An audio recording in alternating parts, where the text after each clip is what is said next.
Ellos, por la experiencia tuya, Yo tuve 24 años en el Banco Central por eso, es que eso es muy importante. y tuve 30 años como profesor de la Universidad Central, Ya. Sí, ya. Un momentico. cursos de posgrado y Sí, de pregrado y posgrado. escúchame, perdón. 24 años, Banco Central y 30 años. Docente, Exacto. posgrado. Bien, buenas tardes, bienvenidos. Tenemos hoy el placer y el honor de la visita del doctor Omar Bello, venezolano, quien fue 24 años miembro del Banco Central de Venezuela y ha sido durante 30 años profesor universitario. Entonces, él ha querido a su paso por Colombia hacer un análisis sobre la crisis financiera de Venezuela, análisis de una experiencia que nos permite hoy y en forma clara y precisa de entender la crisis de Venezuela. Yo creo que va a ser una contribución muy importante. En los últimos tiempos también tuvimos dos conferencias del académico venezolano Asdrúbal Batista, quien fue presidente del Banco Central de Venezuela y además gran académico, quien nos presentó también el caso venezolano. Pero hoy pues tenemos una información actualizada que va a ser presentada por el doctor Omar Bello. Luego de la presentación de Omar Bello, nuestro presidente va a hacer un comentario de esa presentación. Entonces, tiene la palabra Omar. Muchas gracias. Buenas tardes. En primer término quería extenderle pues las gracias a las autoridades de la academia, pues su presidente, el doctor Herrera, por esta generosa pues invitación que me han hecho a compartir con ustedes algunas notas que hemos preparado para tratar de transmitir lo que fue pues una experiencia muy amarga, muy dura, la experiencia de la crisis bancaria venezolana, situada con su punto central en 1994 y que pues lógicamente entrañó consecuencias diversas, como voy a tratar de ilustrar en las láminas que vamos a utilizar como ayuda para mi presentación acá. De manera pues que, hecho este preámbulo, quisiera pues darle inicio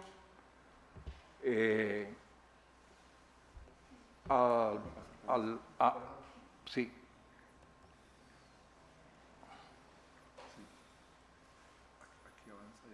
Perfecto. Bueno, allí está un poco el sumario que trataría de cubrir. Voy a tratar de abreviar algunas partes porque pudiera ser un poco larga la presentación. Lo primero que destaco es que lo que ocurrió en Venezuela en ese año y en esos años, antes y después, se corresponde con lo que se suele denominar como una crisis sistémica. Es decir, Hay crisis bancarias que son de un banco individual o de dos bancos, son crisis individuales, relativamente manejables, y hay crisis que afectan al sistema como un todo. Entonces lo que aconteció en Venezuela es una crisis de orden sistémica que, de conformidad con lo que la teoría pues nos ilustra, es una crisis que atrapa a un conjunto de bancos que llegan a tener pues un estado de insolvencia, entendido como la situación en la cual el valor de los activos de los bancos es inferior al valor de los pasivos, y por consecuencia el capital de los bancos se ha encogido a unos límites críticos que lo pueden llevar a un estado de iliquidez, a partir del cual el banco comienza pues a funcionar con dificultades que terminan proyectándose bajo la forma de corridas bancarias, en cuyo momento pues se visualiza públicamente pues ya la crisis que ha venido gestándose al interior de las instituciones durante un tiempo X. Venezuela experimentó varias crisis bancarias antes de esta fecha,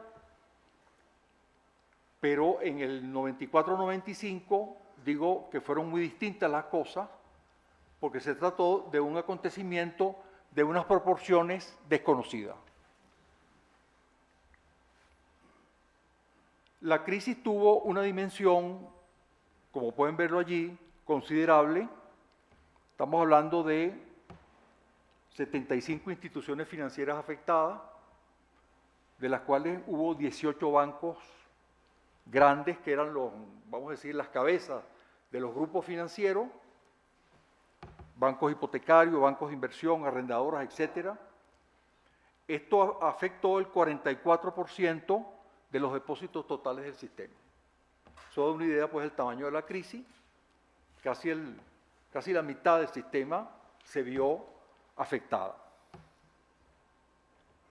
Casi el 50% de las oficinas bancarias cayeron en esta situación, y el 53% de los depositantes estuvieron también comprendidos dentro del problema, con todo lo que eso significa desde el punto de vista de la situación de las personas, de carne y hueso.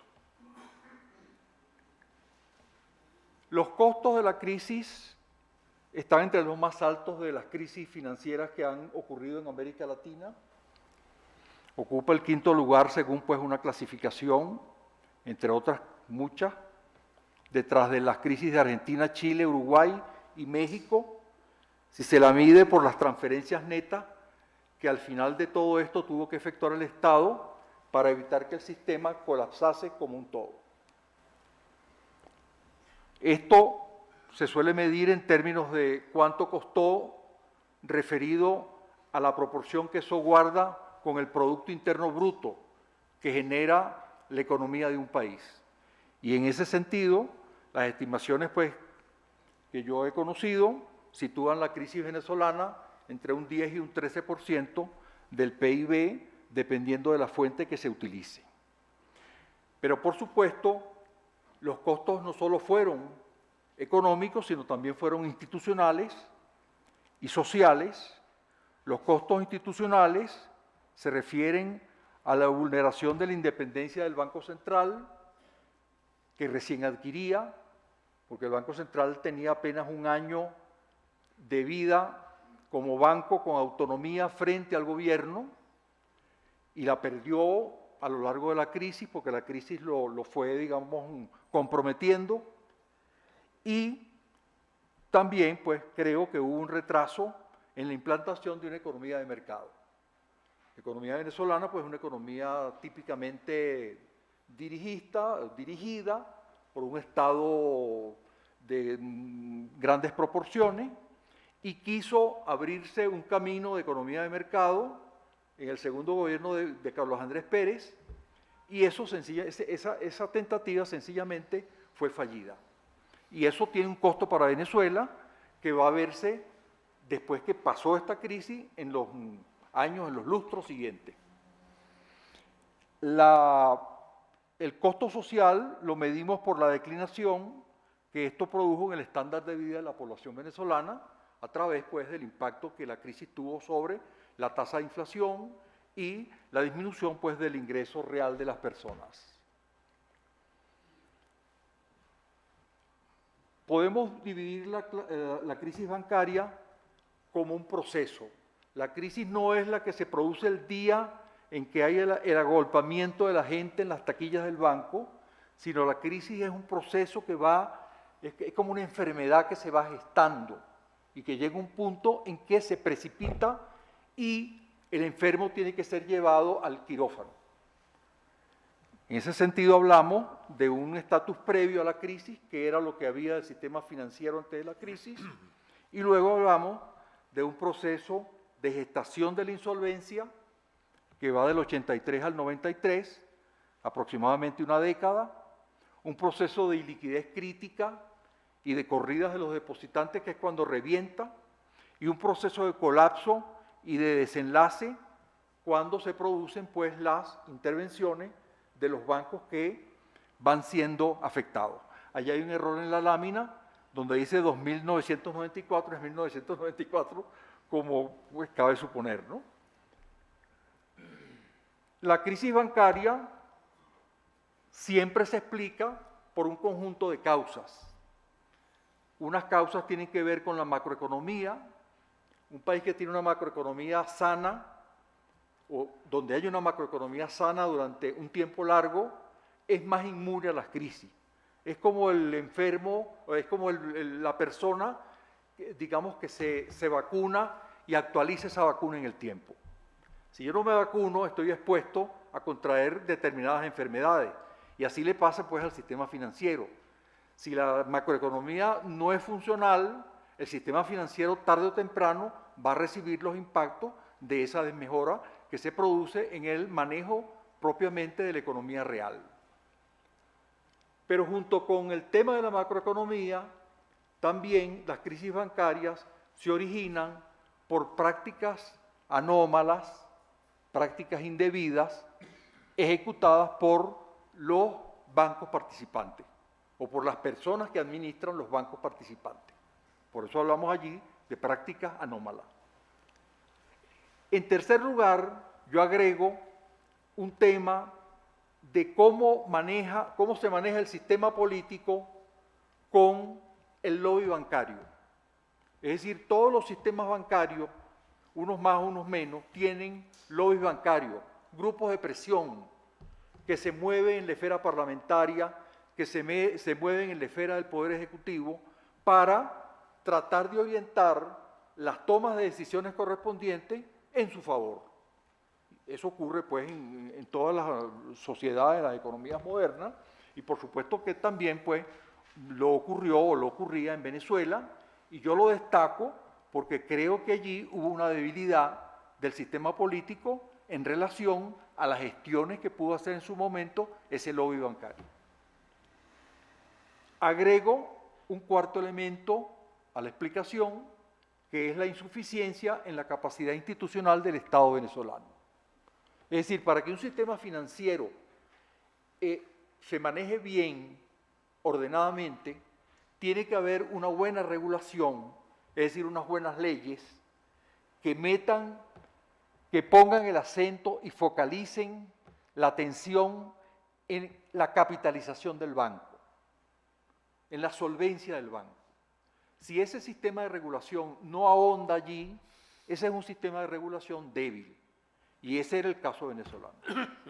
Y en segundo lugar, destaco el tema de las unidades administrativas de fiscalización, la superintendencia de bancos, que es el órgano fiscalizador, el órgano que controla, que inspecciona, que supervisa, que recibe los formularios llenados por los bancos, que hace las inspecciones bancarias. Eso tiene que ser una institución solvente desde el punto de vista técnico, bien dotada desde el punto de vista presupuestario, con una plantilla técnica de alto nivel, con funcionarios suficientes para atender todas las oficinas, sobre todo cuando hay un sistema bancario que está aumentando en el número de unidades que en él funcionan.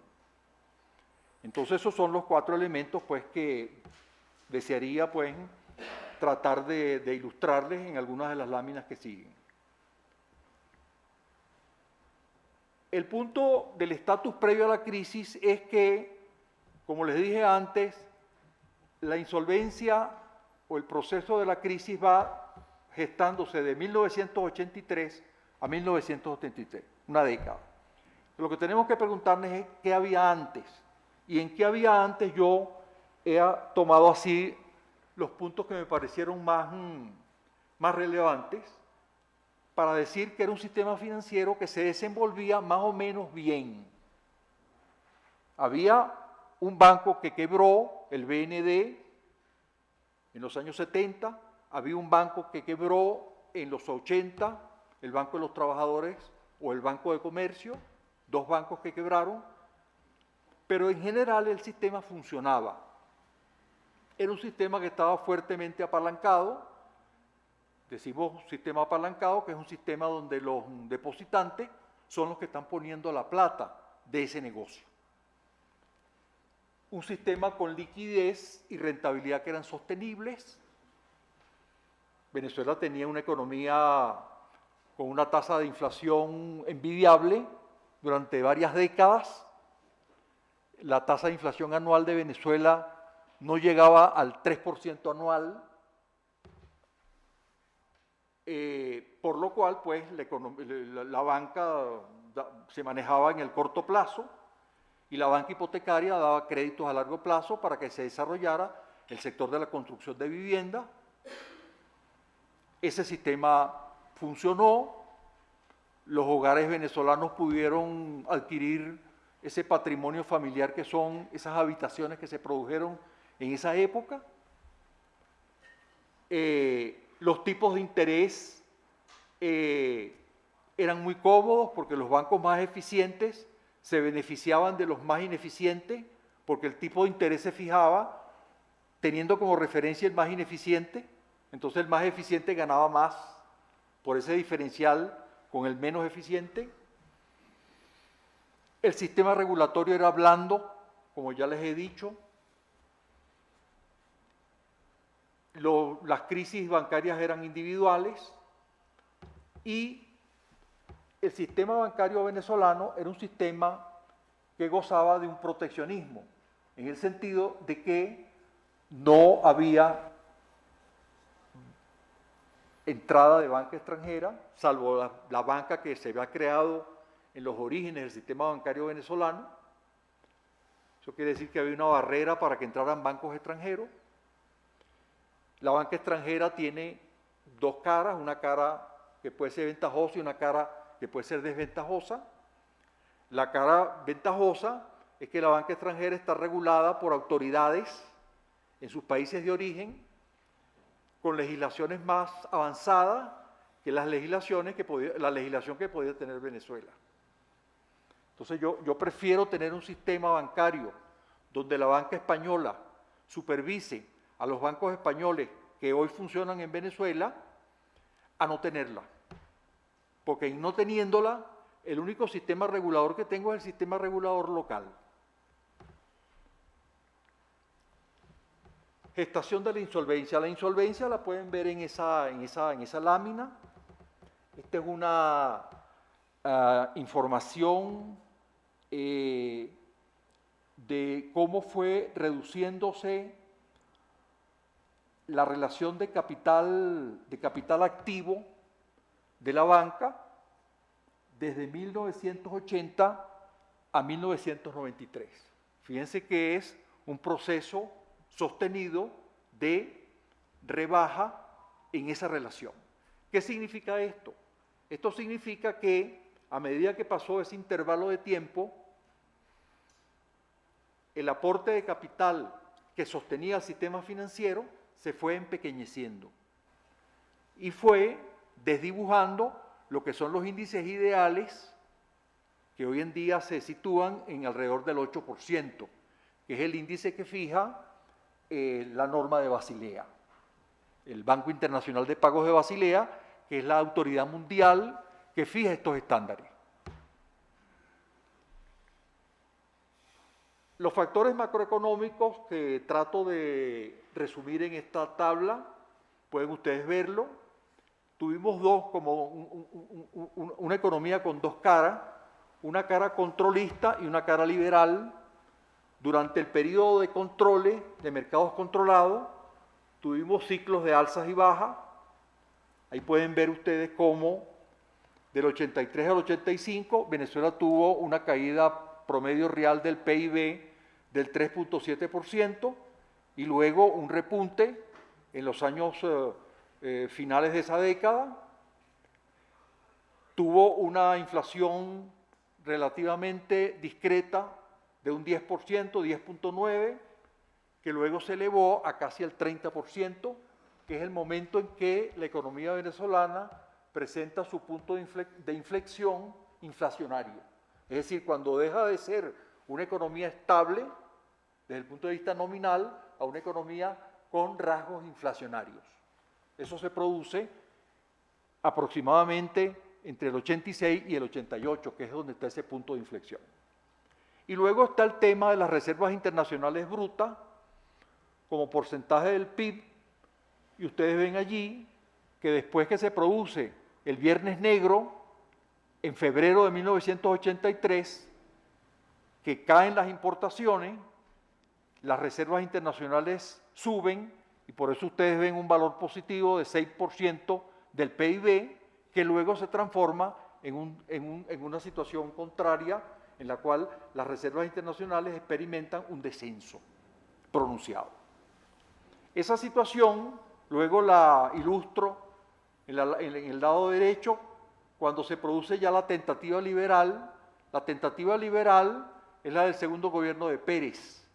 Pérez tuvo un primer gobierno típicamente populista y tuvo un segundo gobierno donde él asumió un modelo con elementos del liberalismo económico.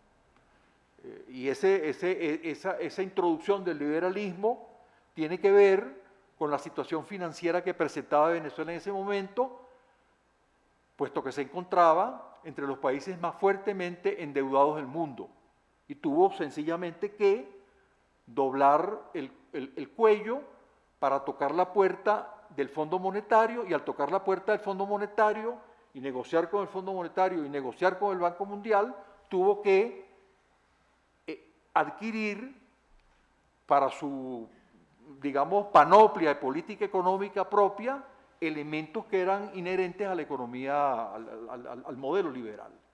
Modelo liberal que, por supuesto, estaba en boga en América Latina, en varios países.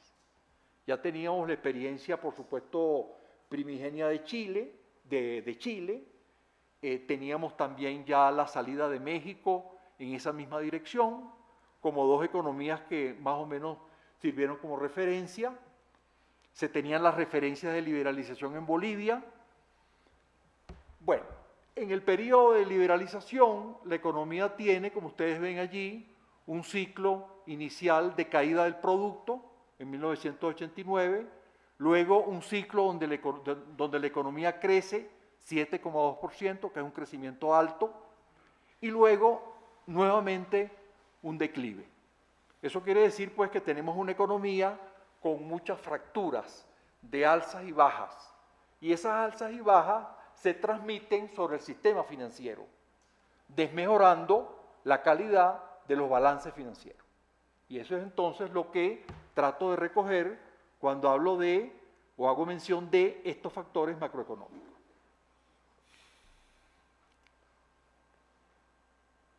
En este periodo comienzan a producirse situaciones a nivel de los bancos, de las que hablaré un poco más adelante para no extender mucho el tiempo de la presentación, tomando en cuenta el número de láminas que he preparado. Aquí tenemos una ilustración de lo que pasa con los tipos de interés. Los tipos de interés para el periodo de economía controlada son tipos de interés, como ven allí, negativos, y luego pasan a ser tipos de interés reales positivos. El tipo de interés real es el tipo de interés nominal que vemos cuando el banco anuncia la tasa de interés, deduciéndole el efecto de la inflación. Entonces los tipos reales de interés de Venezuela en estos años antes del estallido de la crisis van aumentando. Cuando el tipo de interés real va aumentando, eso va generando una presión mayor sobre los deudores y comienza a producirse el fenómeno de la cartera demorada, que después de demorada pasa a ser cartera en litigio, porque se la pasan a los abogados para que los abogados hagan las cobranzas pues respectivas.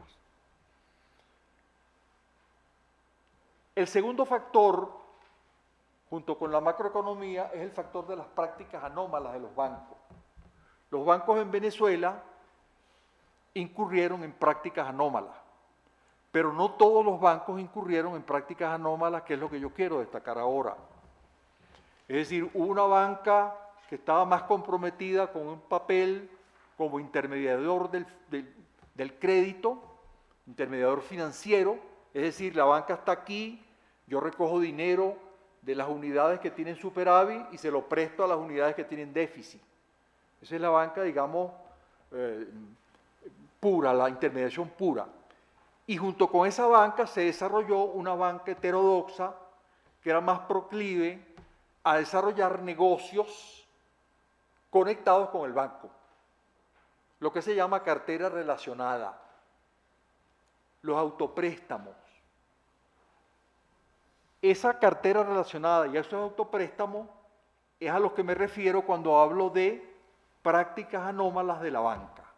Estas prácticas se estaban desarrollando y el problema era que no había una regulación adecuada, la regulación era defectuosa y, además de esto, había un sistema de supervisión que tenía limitaciones.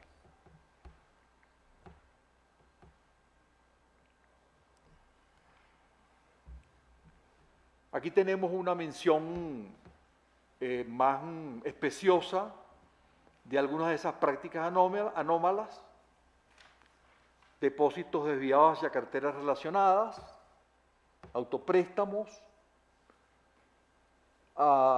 operaciones, por ejemplo, especulativas en la bolsa de valores. Es decir, yo estoy haciendo operaciones especulativas con un dinero que no es mío, sino que es de los depositantes. Transacciones en la mesa de dinero, como una intermediación paralela, operaciones para burlar regulaciones en plazas offshore, es decir, con bancos situados fuera de la jurisdicción de la supervisión territorial de Venezuela, banca en Curazao, banca en Miami.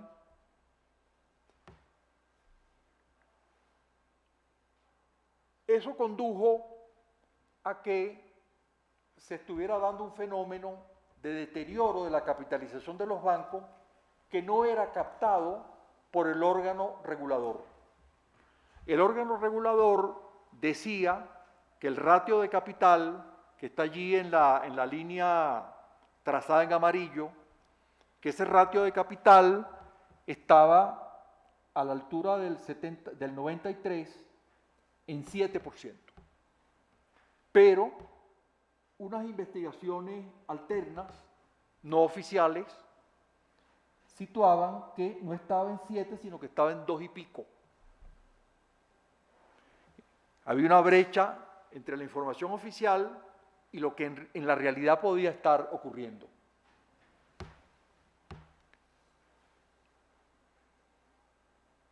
La principal explicación que se encuentra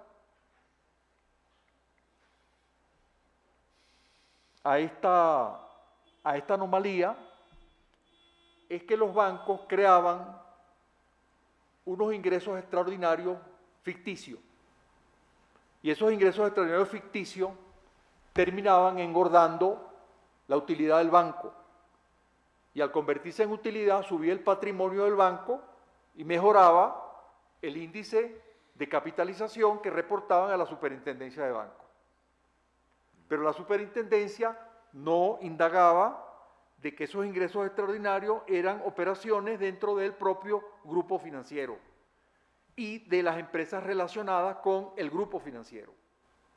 Ese es el punto que destaca esta lámina. Luego, otro factor de la crisis es el tema de la autonomía del sistema político con las iniciativas del lobby bancario. En mi opinión, el lobby, pues como todos los lobbies bancarios, se orienta a preservar sus intereses. Sin embargo, frente a ese lobby tiene que haber un sistema político suficientemente balanceador para que no todas las cosas, en términos de regulaciones y de elaboración de normas de rango legal, se aprobasen, lo hiciesen a favor del sistema bancario correspondiente, sino que también se velaran pues por los otros intereses, incluyendo el interés de los depositantes, incluyendo el interés de los contribuyentes, que al final del día son los que pagan la mayoría de la factura de toda la crisis bancaria que se dan pues a nivel internacional. En ese sentido, pues, ¿qué destaco yo allí? Destaco primero que la banca venezolana se cerró a la inversión extranjera. Eso quiere decir que se creó pues una banca con un proteccionismo.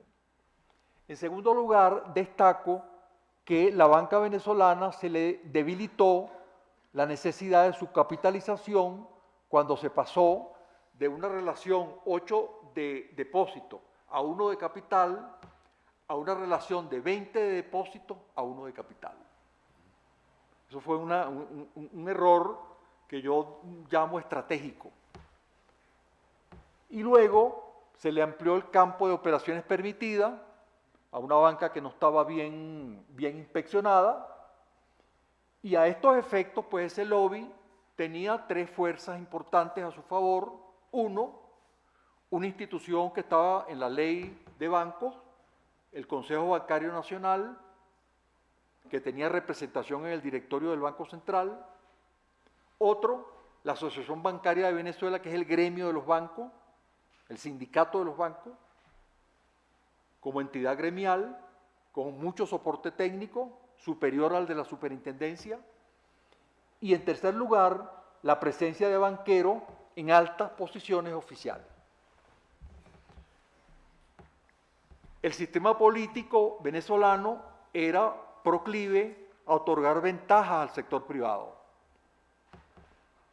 Por ejemplo, la creación de nuevos bancos. Si ustedes revisan la historia de creación de nuevos bancos, verán que cada gobierno lleva bajo el brazo un conjunto de bancos que él autorizó. ¿A quién se los autorizó? Bueno, se los autorizó a allegados al respectivo gobierno. Algunos bancos llenaban los requisitos que correspondían y otros bancos eran bancos pues que entraban porque eran favores que se estaban dando. Además de eso, el gobierno siempre fue proclive a hacer cobertura de las necesidades de liquidez de los bancos en distintas coyunturas. Esto lo debe hacer todo sistema estatal, pero si esto se hace de una forma consuetudinaria, esto va creando lo que llaman el riesgo moral, que es que los bancos se van acostumbrando a que siempre van a tener el concurso y el apoyo final del Estado. Y esto los hace un poco más irresponsables. Y luego está el tema de el haber elaborado pues esa legislación que yo diría que es permisible a los intereses del sector bancario. Además de esto, el sector bancario facilitaba, como ocurre en muchas partes, cobertura de necesidades del sistema político, por ejemplo, el financiamiento de campañas electorales, por decir algo. El punto que sigue, a que he hecho mención, es el de la insuficiente capacidad institucional del Estado venezolano. La regulación no era apropiada, se tenía un sistema regulatorio atrasado en relación al tema de la mala praxis bancaria, se ponía o no se ponía el acento en el tema de la capitalización de la banca, no se controlaba los grupos financieros, la supervisión era por compartimentos estancos, banca comercial, banca hipotecaria, sociedades financieras, arrendadoras, pero no se jugaba a la consolidación y al trabajo sobre el grupo financiero. No dotaba de suficiente autoridad al ente fiscalizador. Las deficiencias en los procesos de control, fiscalización y supervisación tienen que ver con un presupuesto exiguo, una plantilla técnica limitada, una delegación técnica, pero sin autoridad. Si yo hago delegación y no doy autoridad, esa entidad que está en ese supuesto está en dificultades. Y la superintendencia estaba mediatizada políticamente.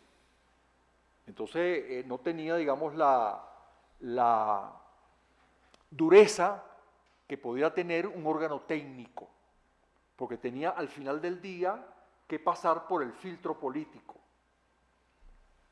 Un control formalista, un control lento, un control inefectivo.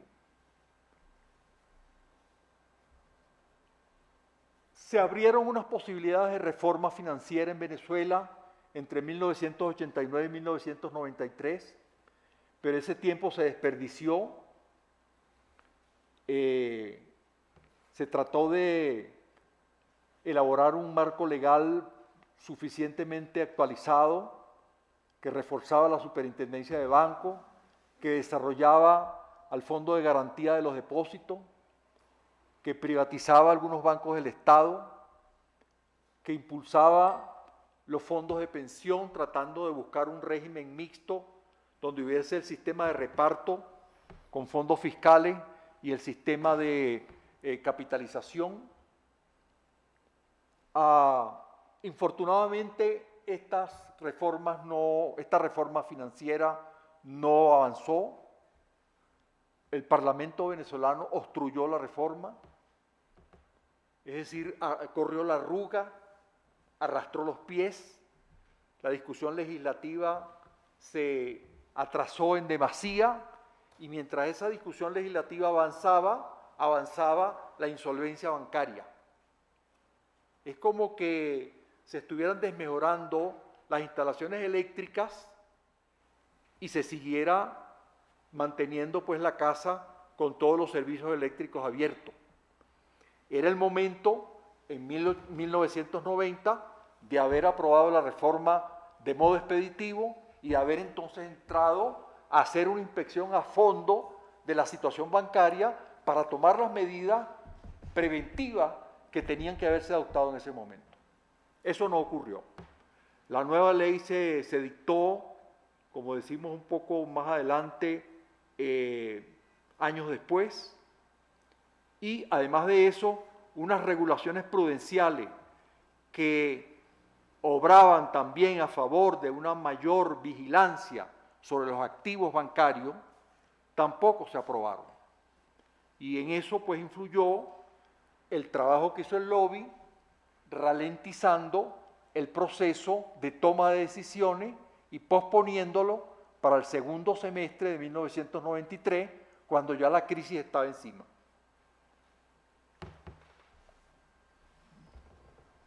Bueno, ya esto lo dijimos, no quiero extenderme en este punto. Esto tiene que ver con que la economía venezolana se hizo más, el entorno económico se hizo más exigente porque la economía entonces empezó a liberalizarse y esa liberalización provocó un cambio en el metabolismo económico y ese cambio en el metabolismo económico influyó sobre la calidad de la cartera de los activos de los bancos. Eso es lo que trato de identificar en esta lámina. En 1990, cuando hubo la guerra del Golfo, los precios petroleros se fueron hacia arriba y entonces la economía venezolana volvió a recibir otro chorro de dinero del exterior, y ese chorro de dinero del exterior, a mi manera de ver, fue mal manejado, porque lo que estaba planteado en ese momento era que las finanzas públicas venezolanas se equilibraran. Venezuela venía teniendo un déficit fiscal alto y entonces había que corregir ese déficit. Y entonces el gobierno recibió ese aumento del ingreso, creyó que ese aumento iba a mantenerse y gastó ese ingreso. Es decir, no adoptó una política prudente, que es que si yo recibo un ingreso que no es permanente, yo tengo que guardarlo para el momento en que lo necesite más adelante. El gobierno no lo hizo, el Congreso sintió que no era necesaria la reforma fiscal y cometió un grave error, de tal manera que esto, a mi manera de ver, provocó un equívoco que le costó mucho al proceso económico venezolano. Como consecuencia de esto, la banca se hizo más vulnerable. ¿Por qué? Porque ese dinero, al entrar a la circulación, hizo que la parte de la banca heterodoxa se hiciera más agresiva para captar esos fondos que fueron a ir al mercado monetario. El impulso fiscal abrió entonces un manejo más agresivo de los bancos más propensos a la toma de mayores riesgos. Estos bancos aumentaron su participación en el mercado porque ofrecieron tipos de interés más altos que los bancos conservadores. Entonces los bancos conservadores redujeron su cuota de mercado y los bancos agresivos aumentaron su cuota de mercado. Pero los bancos agresivos tenían plomo en el ala porque tenían una insolvencia adentro. Y eso pues no estaba, de eso no estaba advertido el órgano fiscalizador. La capacidad institucional del Estado en ese momento no guardaba proporción, digo yo, con el tamaño de la crisis subyacente. Hubo una frase de uno de los superintendentes ya en el medio del candelero de la crisis en el primer semestre, que él dijo que el muerto era más grande que la urna, con lo cual quería significar que el muerto era el tamaño de la crisis y la urna era la capacidad para manejarla. Y eso tiene entonces que ver con lo que llamo allí capacidad institucional insuficiente, sin proporción con el tipo de crisis que está corriendo. Y eso era válido tanto para Sudeban como para el fondo que iba a garantizar los depósitos del público. El Banco Central, por aquellos momentos, tenía que asar varios conejos a la vez. Tenía un conejo principal que es el de la política monetaria. Él tenía que preocuparse por salvaguardar la estabilidad del valor del dinero, porque esa es su función principal, pues, en un banco central. Y eso trató de hacerlo, en unas condiciones, por supuesto que diferentes, más difíciles que las condiciones en que lo pudo hacer en el pasado, cuando hubo gran estabilidad en Venezuela, como les dije, con una tasa de inflación que no llegaba al 3% anual. El banco actuó como prestamista de última instancia para los bancos que comenzaron a presentar problemas de liquidez, concedió préstamos garantizados con cartera o con valores públicos. El banco dio apoyo a la reforma financiera, se convirtió pues en un factor de apoyo técnico y dentro de ese apoyo técnico el banco tenía un interés particular que era lograr su autonomía frente al gobierno, sobre la base del dictado de una nueva ley del Banco Central que finalmente se obtuvo tardíamente a finales de 1992. El banco tuvo que manejarse con unas relaciones complejas con el gobierno, porque la situación política venezolana en esos años se descompuso mucho.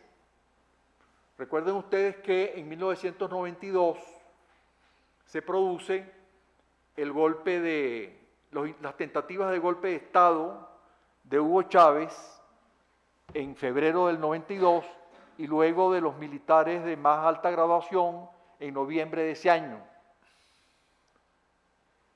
Eso significa pues que a partir de allí la crisis política se rodea de un elemento nuevo y eso termina haciendo más difícil la operación del gobierno de Pérez. El gobierno de Pérez es cercado y Pérez finalmente es procesado y llevado a su casa pues en una prisión domiciliaria. Pérez era el factor político que sostenía la política económica de ese momento en contra de la opinión que tenía la mayoría de su partido, del partido de gobierno, que era Acción Democrática en aquel momento. De tal manera que el Banco Central tenía entonces que lidiar con un sistema político que a nivel del gobierno tenía estas características. Ese gobierno se truncó a mediados del 93 y entró un gobierno interino, que es el gobierno de Ramón J. Velázquez, que dura desde mediados de ese año, 93, hasta febrero de 1994. Y en 1994 entra a la presidencia de su segundo gobierno el presidente Rafael Caldera. Entonces el Banco Central tiene que moverse con tres gobiernos en unas difíciles circunstancias. Y tenía que manejar las relaciones institucionales con la Sudeban y con Fogade, sin que estas dos instituciones estuvieran bajo su jurisdicción, porque eran organizaciones que estaban bajo la jurisdicción del gobierno. El Banco Central estaba aquí y estas instituciones estaban allá, pero había que establecer vasos comunicantes para buscar formas de cooperación. Y el banco las hizo hasta donde pudo. Bueno, la política monetaria tuvo muchas limitaciones. Yo menciono allí algunas. No hubo una reforma fiscal. Si no hay una reforma fiscal, hay más dinero en la economía del que debe haber. Y el Banco Central tiene entonces que secar ese dinero, y secar ese dinero significa que el Banco Central tiene que colocar papeles monetarios, que en el caso venezolano se llamaban bonos cero cupón, en operaciones de mercado abierto, para recoger ese dinero excedente creado por la política de déficit fiscal. Al no haber reforma fiscal, el trabajo de la política monetaria es más amplio, y al ser más amplio, las tasas de interés suben. En segundo lugar, el banco tuvo que vérsela con la propia conducta de la banca, lo que introdujo un acelerador al tipo de interés. Si el Banco Latino, que es el primer banco que cae, está pagando tasas muy altas, entonces la política monetaria, que es una política restrictiva que lleva las tasas de interés hacia arriba, tiene un multiplicador adicional que le está incorporando precisamente esa banca agresiva. Y eso es un proceso entonces que va determinando esa subida que les mencioné antes del aumento de las tasas de interés reales que deterioran la capacidad para las personas que tienen deudas con la banca. Esa es la segunda limitación. Y la tercera limitación, pues que acabo de mencionar, es el de el empeoramiento de las condiciones políticas en Venezuela. Si Venezuela entra en unas conmociones políticas, en una turbulencia política, y esa turbulencia política se traslada al mercado financiero. ¿Cómo se traslada? Bueno, que la gente empieza pues a cambiar la moneda nacional por la moneda extranjera, y empiezan las reservas internacionales a disminuir, y para evitar que las reservas internacionales disminuyan, entonces el Banco Central tiene que ser más agresivo en su intervención. Y al ser más agresivo, los tipos de interés entonces suben. Y eso es lo que pasa en los años pues, que estoy indicando, que es los años que van entre 1992 y 1993. El banco amplió su función como prestamista de última instancia. Esta gráfica es simplemente para ilustrar el caso del Banco Latino. Allí tienen ustedes la liquidez bancaria de la asistencia crediticia del BCB al Banco Latino, desciende y luego tiene una inclinación con una pendiente muy alta, precisamente de 1992 a 1993, en los meses previos al estallido de la crisis. El Banco Central no tenía facultades para ir a los bancos a investigar qué había dentro de los bancos. Hay un principio legal que es el principio de legalidad, que dice que una corporación pública no puede hacer sino aquello que la ley le dice que debe hacer o puede hacer. Entonces el banco no tenía facultades para meterse en la intimidad de los balances de los bancos, sino que el banco veía el output, la salida de los estados financieros que los bancos publicaban. Y con base en esa información y un estudio técnico que se adelantó, se pudo indagar y determinar en 1992 que habían unos bancos que tenían elevados riesgos. La administración del banco, que fue la que tomó esta iniciativa, porque recuerden que el banco era un banco donde la mayoría del directorio eran ministros, esta es una iniciativa de la administración del banco, le hizo una presentación al ministro de Hacienda y al superintendente de banco donde le relataba qué era lo que se estaba viendo. Se estaban viendo 9 grupos financieros que tenían alto y mediano riesgo y que representaban el 45% del total de pasivos de la banca. ¿Para qué le estaba diciendo el Banco Central esto al gobierno? Para que el gobierno se pusiera pues los patines y saliera corriendo a tomar medidas. Porque él era el que tenía las atribuciones y ordenar al superintendente tomar medidas.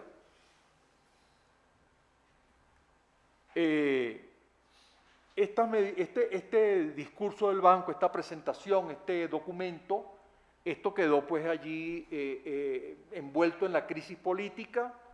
Ya los ministros los ministros de Pérez estaban recogiendo las maletas en este momento. Bueno, esto nos coloca entonces en la situación que llamamos el periodo de liquidez crítica y de la corrida de los depositantes, que es un proceso que se sucede entre diciembre del 93 e inicio del 94, en que se agudiza esa liquidez de la banca, y esto obliga entonces al banco a bajar el encaje legal, liberar el encaje legal, reducirlo. Los bancos van agotando su reserva líquida, venden los papeles líquidos para poder suplir las necesidades de fondos que el banco tiene. Esas necesidades de fondos que el banco tiene se reflejan diariamente en la Cámara de Compensación, que es donde acuden todos los bancos todos los días a llevar los cheques en contra y los cheques a favor. Si los cheques en contra son más altos que los cheques a favor, el banco tiene que pagar la diferencia con un débito que le hace el Banco Central en una cuenta que tiene el Banco Central.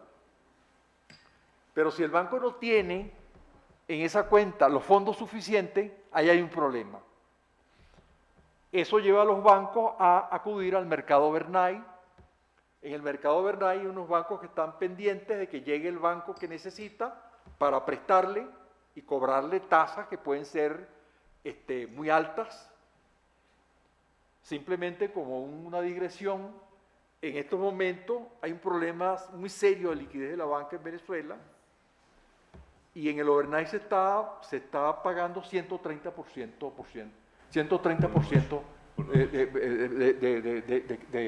de interés por operación. No, ese es anual, tasa anual, 130, sí. Ellos entonces empiezan a competir por los fondos que hay en el mercado y empiezan a subir las tasas y el público se empieza a entusiasmar con esas tasas altas hasta el punto de que muchos venezolanos empezaron a vender propiedades reales, viviendas, esto, lo otro, para tomar depósito a muy altas tasas de interés, para enriquecerse. Ese fenómeno está asociado a esto que está aquí. El primer banco que revela su incapacidad es el Banco Latino, que es el segundo banco de importancia, un banco muy grande. Aumenta su deuda con el central, agota las disponibilidades que tiene la banca offshore y aflora un problema de incumplimiento en la Cámara de Compensación. El banco no puede suplir el déficit que tiene de cheques en contra en la Cámara de Compensación. El reglamento de la Cámara de Compensación dice que si un banco no cumple con esa condición, ese banco se saca de la Cámara. El Banco Central, en vista de la importancia que tenía este banco y de lo que significaba la salida de la Cámara, pospuso de manera extraordinaria y por primera vez en la historia monetaria del país, por 48 horas más, el cierre de la Cámara, para dar tiempo a que se rebuscaran esos fondos que no lograron ser rebuscados. En consecuencia, el Banco Latino fue sacado de la Cámara el 13 de enero del 94 y a partir de allí pues se produce el disparado de la crisis. Hay una reacción de los depositantes porque el banco amanece cerrado el día lunes y esta reacción de los depositantes impacta al sistema político. Comienza el contagio de la situación del latino a unos bancos que están relacionados con el latino. El latino había adquirido al Banco de Maracaibo y el Banco de Maracaibo había recomprado al latino, pero estaba ya enllavado. El Banco Barinas lo mismo, tenía relaciones próximas al latino. Entonces, en estos dos bancos se siente la misma intensidad del fenómeno a los pocos días. Estos bancos se ven pues en esta situación, saldos netos en contra, retiros por taquilla, comercios que ponen avisos que no aceptan cheques de esos bancos. Los medios de comunicación, por supuesto, empiezan a darle importancia a esto, empieza la rumoración y eso amplifica pues el proceso de crisis de confianza. El sistema político venezolano estaba impreparado para atender esta emergencia. Estábamos en los días finales de un gobierno interino, un gobierno débil, un gobierno que se está yendo, un gobierno que no tiene apoyo político. Está asumiendo un nuevo gobierno, pero el nuevo gobierno que está asumiendo es un gobierno que gana las elecciones con un discurso contra Pérez y contra la política económica de Pérez. Entonces ese gobierno no quería hacerse cargo de este gran problema, que es un error también descomunal. El gobierno de Caldera, en las primeras de cambio, es un gobierno evasivo, de que no se da por entendido de que está ocurriendo lo que está ocurriendo. Además, es un gobierno que no gozaba de mayoría parlamentaria. El BCB había ganado su autonomía frente al gobierno, pero el BCB no tenía apoyo político. Y el momento político era muy crítico. Los factores que habían sostenido el cambio económico de Pérez habían desaparecido, los ministros habían tomado maleta, Moisés Naím había tomado maleta, Ricardo Hausmann, Miguelito Rodríguez, que eran, digamos, los ministros, el team económico, el gabinete económico. Entonces Pérez, que era el líder político, estaba en su casa preso, domiciliado. Entonces el Banco Central estaba sencillamente como un espadachín peleando pues con un grupo muy grande de gente que al final lo iba a maltratar. Hablamos entonces de un camino que llamamos tortuoso, un camino zigzagueante, un camino penoso, difícil. El manejo de la crisis es un manejo reactivo. No había un plan de contingencia, no había un plan marco para fijarle las tareas a cada uno de los órganos que se debían encargar de atender la crisis, principalmente lo que hace a la Superintendencia de Banco, a la Sudeban, y lo que hace al Fondo de Garantía de los Depósitos. Para que tengan ustedes una idea de cómo estaba la situación, la Superintendencia de Banco en el mes de enero, cuando se interviene el latino, determina que hay una insolvencia que sirve como justificación para digamos, la intervención del banco, ¿no? Pero después de esa intervención, ese banco está cerrado durante 77 días. Y en ese lapso se le encomiendan a unos auditores externos que hagan el levantamiento de la insolvencia.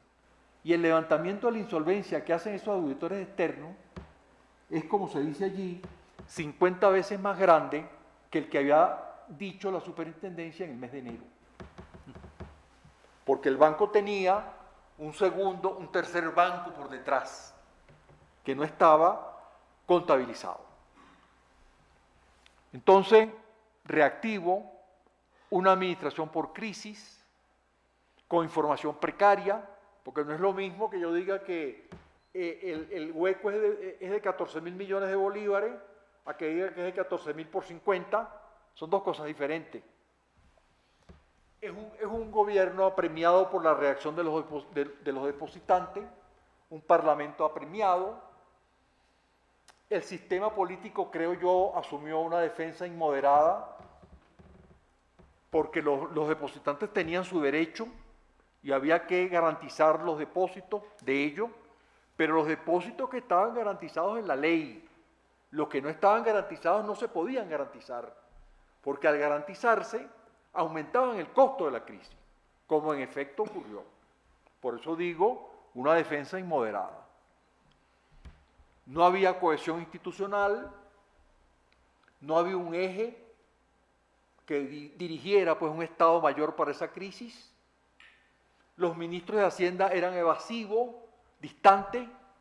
El último ministro de Pérez, el ministro de Hacienda de Velázquez y el ministro de Hacienda de Caldera, los tres. No había confianza entre las agencias del Estado, carecían de una guía en común, tenían visiones diferentes. Esto originaba desencuentros, fricciones, lentitud en la toma de decisiones. El gobierno del presidente Caldera le tenía desconfianza al Banco Central, hasta el punto de que esto lleva a una crisis que termina teniendo un hito con la renuncia de la presidenta del Banco Central en mayo de 1994, que marca pues el final de, digamos, de una gestión diferente.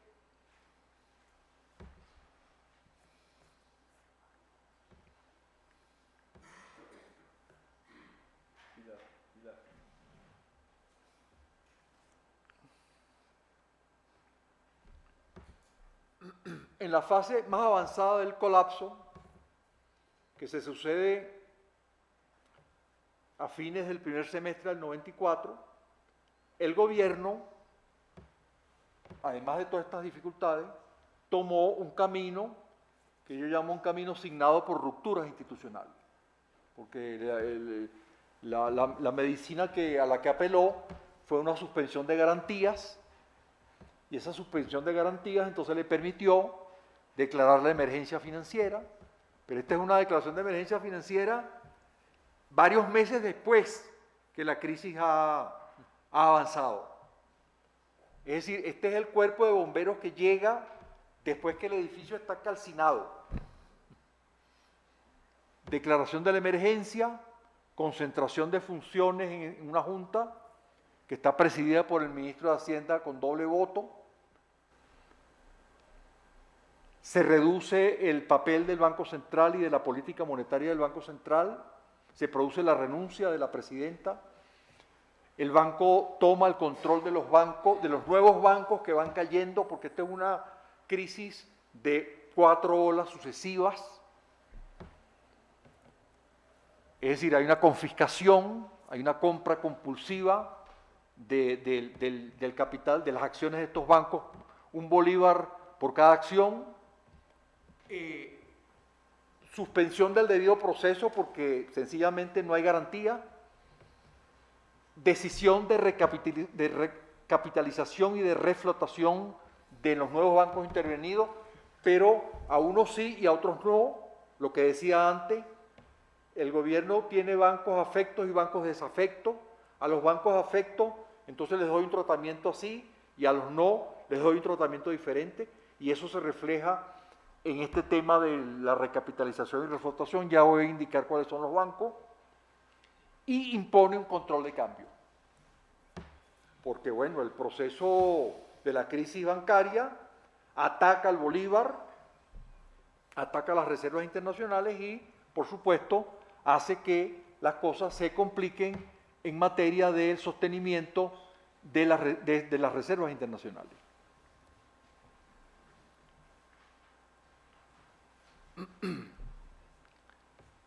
Los episodios del colapso fueron esos 4 que están indicados allí: el colapso del Latino, que se produce en enero, el de los 8 bancos, que se produce entre enero y marzo,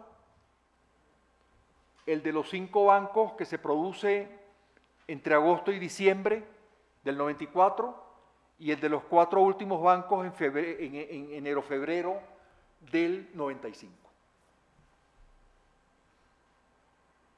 Aquí tenemos la progresión de cómo se fueron afectando los depósitos de los bancos que fueron cayendo.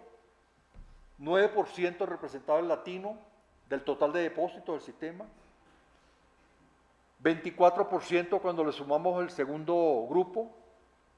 Se agrega 23% el tercer grupo y se agrega 5 con estos 4 bancos pequeños, que son los 4 últimos en caer, para un 62% acumulado según esta contabilidad. No voy a entrar en los detalles porque haría muy extensa la presentación. El manejo del Banco Latino, identifico allí el cierre de operaciones, la cobertura del valor de los depósitos, donde destaco que se validaron los depósitos offshore que algunos venezolanos establecieron en Curazao, en bolívares, y que fueron reconocidos por Fogade.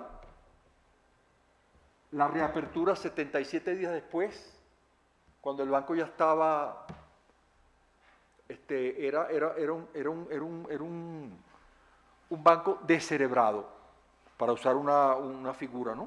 Un símil, ¿no? Es decir, que había perdido valor la franquicia y que no pudo volver a carburar el motor como para que volviera otra vez a funcionar, a pesar de la inyección de dinero que el Estado le metió. El manejo de 8 bancos fue un manejo en el cual se hicieron las cosas un poco diferentes, en el sentido de que no se dejaron cerrar como se cerró el Latino, porque el cierre del Latino fue muy costoso. Entonces, estos bancos fueron objeto de auxilio financiero sucesivo que le podía dar Fogade, porque Fogade estaba habilitado para dar préstamos a bancos que tenían problemas de solvencia. El Banco Central no podía dar préstamos a bancos con problemas de solvencia, sino solamente préstamos de liquidez con garantías de cartera firme o de valores públicos, que fue como se dieron los créditos del Banco Central. A estos bancos se les auxilió, a estos bancos se les pidió que tomaran un conjunto de medidas, a estos bancos se les destacaron los llamados veedores, que eran funcionarios de Fogade, que fueron a los bancos a manejar el cumplimiento de estas medidas.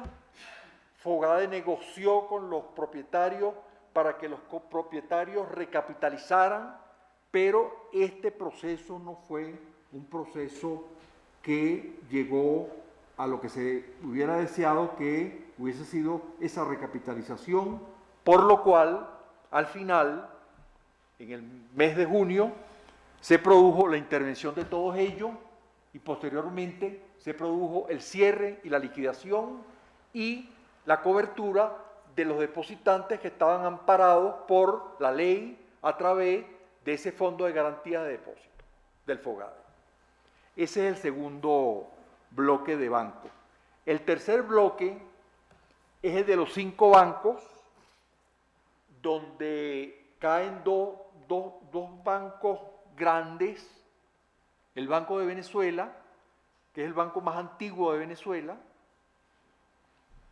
y el Banco Consolidado, que es un banco que creció mucho. Junto con ellos cae el Banco Progreso, que es un banco también de un crecimiento exponencial, y 2 bancos pequeños de mucha menor significación, el República y el Andino. Ya para este momento, el Estado simplemente confisca los bancos, porque tiene la suspensión de las garantías constitucionales, tiene ya la Junta de Emergencia Financiera, y procede entonces a estatizarlo. Estatiza al Venezuela, estatiza al Consolidado, estatiza al República, estatiza al Progreso. A los 3 primeros cubre las pérdidas, los recapitaliza y los pone a funcionar, y los bancos funcionan, echan hacia adelante, se salvan, reflotan. Al Banco Progreso, por razones políticas, le aplica una medicina diferente, que es que este banco no va a ser reflotado, sino que va a ser cerrado.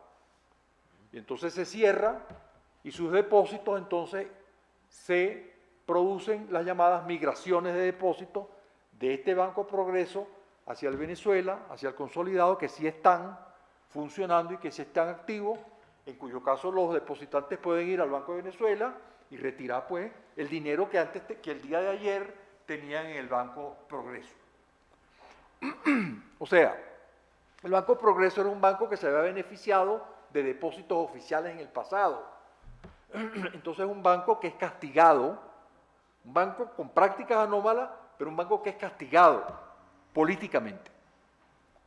En el caso del Banco Andino, este banco era propiedad de un senador del partido de gobierno del presidente Caldera, del partido Convergencia, y a este banco entonces le fabrican un traje a la medida. Es un procedimiento ad hoc, que es que le nombra un padrino que es Fogade, el Banco Industrial y Fogade, y entonces el banco, ahí arreglan pues las cuentas correspondientes. La cuarta caída es una caída menor, porque son 4 bancos pequeños, se les aplica la medicina también de la estatización y el cierre.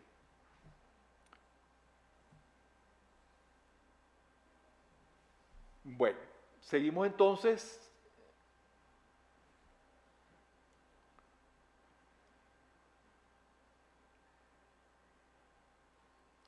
Esto es pues un poco la situación a la que se enfrenta Banco Central.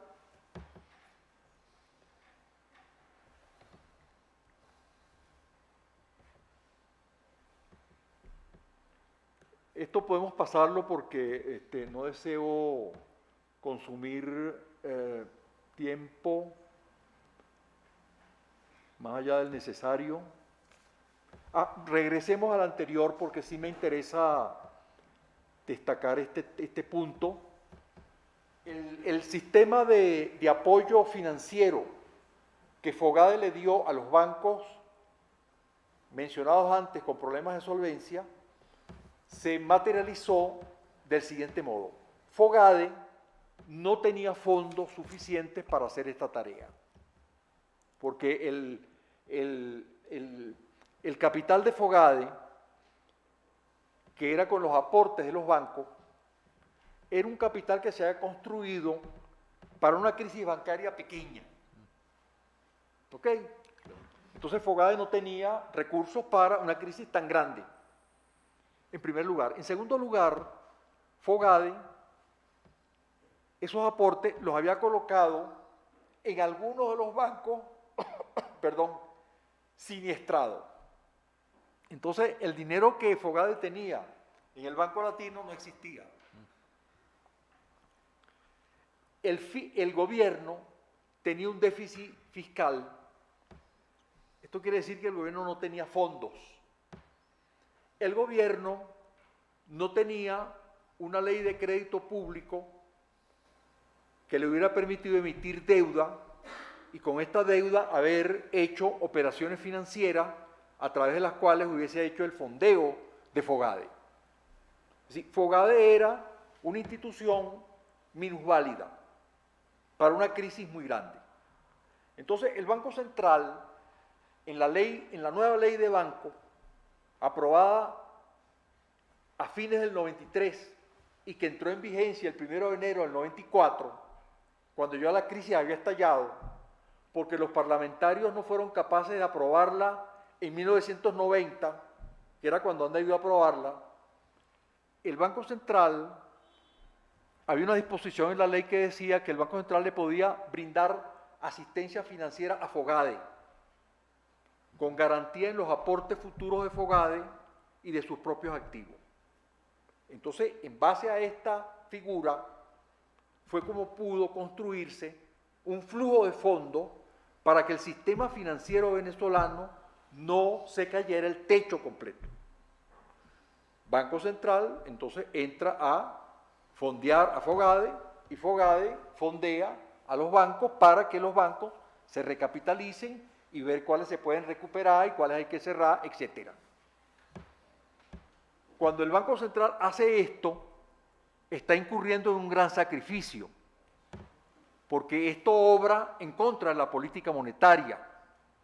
Porque cuando yo le presto dinero a Fogade, estoy aumentando la base monetaria.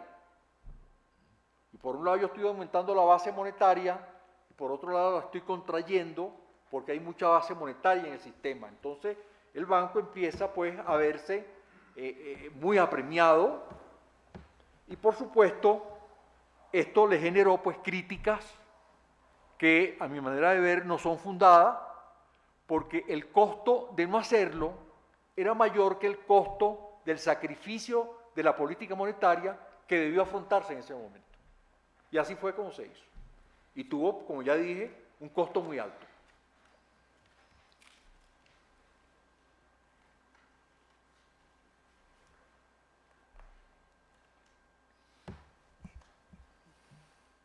Después el banco brindó otro tipo de asistencia financiera a Fogade, pero ya no con la ley de banco, sino con nuevas legislaciones que se fueron produciendo. Por ejemplo, en marzo de ese año, del 94, el Congreso, que estaba premiado con los depositantes, que estaban haciendo manifestaciones de calle y bloqueando, etcétera, avenidas y esto y lo otro, el Parlamento legisló y, bueno, dijo, denle todo lo que el latino pida o lo que el latino necesite. Y el latino tenía un hueco enorme que no era conocido para el momento en que el Congreso dictó esa disposición. Pero los parlamentarios la aprobaron. Y eso entonces implicó que Fogade tenía que fondear al latino, que es como darle una transferencia a un hemofílico, pues, una transfusión de sangre a un hemofílico. Se dictó esa ley de emergencia y luego se dictó la suspensión de garantía, y dentro de esa suspensión de garantía el gobierno entonces dispuso de fondos para hacer todas esas capitalizaciones que hizo del Banco de Venezuela, del Banco Consolidado, y para cubrir las pérdidas de los demás bancos que fueron cayendo en la etapa sucesiva. Eso implica que Fogade quedó con una deuda con el Central. Esa deuda quedó formalizada a través de una ley de la propia ley de emergencia financiera, que se dictó como parte de este proceso de suspensión de las garantías constitucionales, que es una deuda pagadera pues a muy largo plazo y a un tipo de interés más bien simbólico, porque esta es una deuda intragobierno, intrasector público, pues. El FOGADE es un instituto público y Banco Central es un instituto público. El post-mortem, ¿qué llamo yo el post-mortem? El post-mortem yo lo llamo, ¿qué fue lo que quedó vivo de la crisis? Bueno, lo que quedó vivo de la crisis es eso que ustedes ven allí. Hubo bancos que no requirieron nunca del auxilio del Estado. El Banco Provincial, el Banco Mercantil, el Banco Unión, que son tres bancos grandes de la categoría del Latino o de la categoría del Venezuela. Varios bancos medianos y pequeños. El Venezolano de Crédito, es un banco ejemplar en materia de capitalización. El de mejor capitalización de la banca venezolana es el Banco Venezolano de Crédito, que es un banco que fue banco emisor de billetes en los años 20 del siglo XX. 3 bancos fueron reflotados, el Venezuela, el Consolidado y el República, y pudo entonces ingresar la inversión extranjera a través del Venezuela, el Banco Santander de España, que después Chávez lo obligó a que se lo vendiera al gobierno, el gobierno lo compró y el Banco de Venezuela hoy en día es un banco de tercera categoría. ¿Ok? Si lo comparamos con la gestión que estaba llevando el Banco Santander. El Banco Consolidado lo adquirió Infisa, un grupo chileno, que después lo vendió a un banquero venezolano, a Vargas Irausquín, dueño de otro banco, el Occidental de Descuento. El República, que fue un banco de propiedad de González Gorrondona y que le fue dado en pago al Banco Central por unos créditos que el Banco Central le dio al BND en la crisis que tuvo este banco, fue adquirido por un grupo colombiano, el Banco de la Vivienda. El Caribe recibió aportes de capital del Banco Nova Escocia de Canadá, y el Provincial fue adquirido en su mayoría de capital por el BBVA de España, hasta el día de hoy. En este momento, de esas inversiones, solamente quedan vigentes las 2 últimas. Las otras 3 cambiaron de manos, como he dicho. Ese sería, digamos, el post-mortem. Ustedes me preguntarán, ¿hay algunas lecciones sobre esta crisis? Hay muchas lecciones, pero es imposible hablar de lecciones de la crisis bancaria venezolana con un contexto institucional como el que tenemos en Venezuela en los últimos 15, 20 años. Es decir, cuando uno habla de lecciones, uno hace referencia a un país que tiene un sistema institucional que es capaz de aprender de sus propios errores. Pero cuando hay un sistema institucional más tóxico, como el que tenemos, no es posible hablar de lecciones. Muchas gracias. Muy bien, bueno, muchas gracias, doctor Omar Bello, por la, yo diría, por la muy precisa y clara presentación que hizo de la crisis, y además sencilla, para ser entendida por el conjunto del público. Entonces ahora tiene la palabra el profesor Beethoven Herrera. Sí ha sido una presentación tan interesante como dolorosa.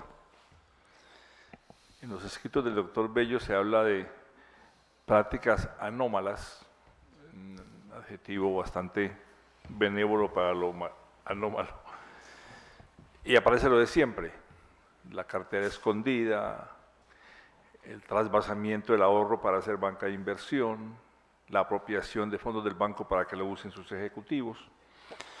Mi trabajo postdoctoral de Colombia se refiere a esos casos y hemos encontrado cosas que uno las cuenta y parecen mentiras, que en Dominicana el banco le entregara tarjetas de cupo ilimitado al político para gastar contra el banco, no un crédito al partido, no, que gastaran ahora los ciudadanos, obviamente hasta quebrarse el banco.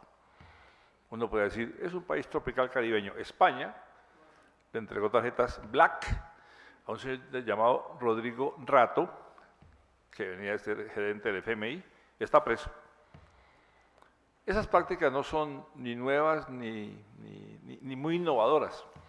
Aquí hay gente muy joven que no tuvo ocasión de conocer, bueno, Rubén Darío sí pudo tener, junto conmigo, vivencias, junto con Edgar, de un banquero colombiano que había pagado la campaña de Turbay presidente.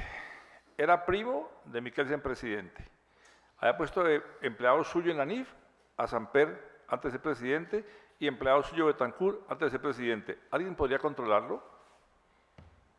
¿Alguien puede decirme dónde está la distancia del Estado para supervisar y regular? Habla Edgar David de la cooptación de las élites. Ese trasvasamiento conduce a eso. Lo grave, doctor Bello, es que en el caso colombiano ese banquero tenía empresas, filtraba la plata de los ahorradores para sus empresas. Cuando se denuncia la cosa, él se va del país y en su avión se lleva al superintendente bancario. O sea, el superintendente del super se va con el banquero. El banquero ya murió. El superintendente ya volvió al país y se pavonea orondo por las calles bogotanas porque, pues, 37 años, eso ya prescribió. Y ya hizo un libro publicado por la universidad, increíble cosa, diciendo que fue una pelea entre paisas y bogotanos, problema resuelto. Eso fue el año 82. Uno diría, bueno, aprendimos. Interbolsa no es muy diferente. ¿Alguien puede creer en este salón, que son todos académicos, gente que lee, se preocupa por el país, que el país se enterara de que estaba insolvente Interbolsa por un Twitter del caricaturista Hablado? O sea, nombremos a Hablado superintendente bancario, o sea, paguémosle a Hablado el sueldo que merece como superbancario. Yo le preguntaba al superbancario de esa época, Gerardo Hernández, hoy en la Junta de Banco de República, o sea, se cayó hacia arriba, le preguntaba yo, ¿por qué no intervino? Me dijo, es que habría creado pánico. Lo que sí sé, porque me lo dijo en mi cara, es que Augusto Acosta, el anterior, había descubierto en el manejo de Interbolsa, fue a intervenir y lo quitaron. Se cayó el superintendente que sabía y se mantuvo la práctica corrupta de la entidad esta. Los que hicieron eso, por ejemplo, al señor Corridori le entregaron 300.000 millones de pesos de los que aportaban capital para uso de él discrecional con la cédula española, italiana, porque es italiano. Y ahora, doctor Bello, esa gente ha demandado al Estado diciendo que el Estado actuó mal porque no les impidió hacer lo que hicieron. yo leía el argumento y decía, esos son Protágoras, el sofista griego, discutiendo con Sócrates, ¿no? En el caso de Estados Unidos, en las hipotecas subprime, los bancos intervenidos y comprados, como usted explicó en Venezuela, han demandado diciendo que el gobierno les expropió bancos que fueron valorados por debajo de su real valor de mercado, dicen ellos. Qué bueno poder ver esta experiencia. Por un error sin malicia, créanmelo, no se decía la crisis bancaria de qué época. No sé si alguien vino a escuchar la Venezuela actual y nos ha advertido que íbamos a hablar de una cosa de hace un cuarto de siglo. Para que veamos qué problemas hubo desde muy antes de la Venezuela de ahora.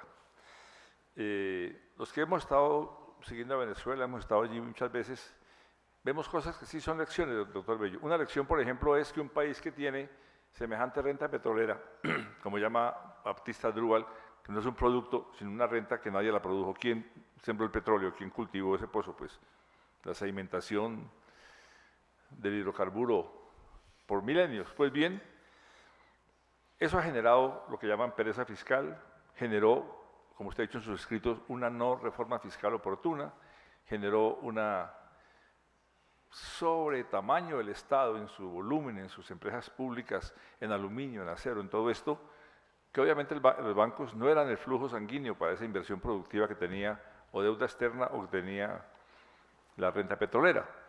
Yo le preguntaba en privado al doctor Bello una pregunta que me tortura muchísimo, me tortura cada que me la hago, y es, yo estaba en Caracas cuando vi, bueno, no tomaban, no sé ahora, me dices tú que es muy difícil, cuando yo vivía allí, ni ron, ni cerveza, ni gaseosa, ni aguardiente, whisky. No sé cómo se podrá hacer ahora. Lo que sí sabía era que el mayor número de jets privados, índice récord Guinness, jets privados estaban en la Carlota, eran de particulares. ¿Cómo se filtraba una renta pública a financiar los jets privados de tanta gente? El hecho de que el tipo de cambio estuviera congelado en 4.30, 4.20 por 20 años, así fuera baja la inflación, la había inflación, genera un rezago en el cual es muy barato tener divisas, muy barato viajar, muy barato importar, muy barato consumir afuera, muy barato endeudarse, pero el mercado se encarga después de hacer esto de la peor manera. Estando yo en Caracas, se le dijo al presidente Lucín, al presidente Herrera Campins, hay un rezago cambiario, toca devaluar. Todo el mundo lo decía, pero había elecciones al frente. Y no lo hicieron porque había elecciones. Muchos gobiernos posponen decisiones necesarias con cálculos políticos. Ese es el resultado después, que el mercado ajusta de la peor manera. No se puede hacer política ni politiquería con las variables macroeconómicas, ni con el tipo de cambio, ni con el tipo de interés. Por ejemplo, tener libertad de capitales para sacar capitales, para tomar deuda externa fuera, doctor Bello. Cuando llegó el Fondo Monetario a cobrar, le decía al ministro Arturo Sosa, pero es que las cuentas del Fondo Monetario no cuadran con las mías. Aquí dice que debemos 25.000 millones. Sí, el gobierno. 8.000 millones de particulares no estaban registrados, no tocaba registrarlos, ni pedir permiso, ni autorizarlos, ni avalarlos. Esa no es la libertad de cuentas externas. Igual hizo Tailandia y se quebró Tailandia. Edgar Reveis se sonríe con sorna cuando se da cuenta que en el Banco Central de Venezuela había los gremios privados manejando la moneda. En Colombia, hasta el 91, que Palacio Rudas lideró la campaña para quitar eso, hasta el 91 en Colombia había cosas como que los cafeteros estaban en la Junta Central, la Junta Monetaria, y se autoemitían. Se autoemitían. Ya lo sacó, ya Restrepo lo sacó, pero quedó Prodesport, que era un fondo del Banco República para los exportadores, había ley cuarta o ley quinta para los agricultores, y el UPAC, que estaba desfasado, tenía un backup, un soporte en el Banco República. Para los que han visto mi libro o han escuchado sobre eso, sabrán que en el UPAC, la Unidad de Poder Adquisitivo Constante, había una corrección monetaria diaria. El ahorrador recibía una corrección diaria por su ahorro. Eso me parece hasta aceptable. Creo que no corrige, sino que reproduce la inflación. Pero bueno, para que eso funcionara, el deudor debía también pagar una cuota indexada todos los días. O si no, no ajusta la ecuación. Pero esa cuota indexada diariamente se pagaba por un trabajador cuyo aumento ni era diario, ni era mensual, ni era con inflación. Era anual, diferido y era por debajo. Tenía que reventarse. Y si el ahorrador ahorraba a la vista y el banco, el UPAC, prestaba 12 años, ¿qué pasaba si venía el deudor el ahorrador por su plata? Que el Banco de República ponía a las espaldas. ¿Es sano eso? Ya no lo puede hacer. Pero lo hicieron a los ojos de todos nosotros. Ustedes son jóvenes, no son culpables. Rubén Darío Utria es culpable, y Edgar Reveis es culpable, y Alfonso, nuestro académico, es culpable, y Beethoven, Alcides es doblemente culpable, porque lo sabíamos que yo, y es en nuestras narices, Alcides, en las narices nuestras, imprimían dinero para entregarle a los que manejaban la junta del banco.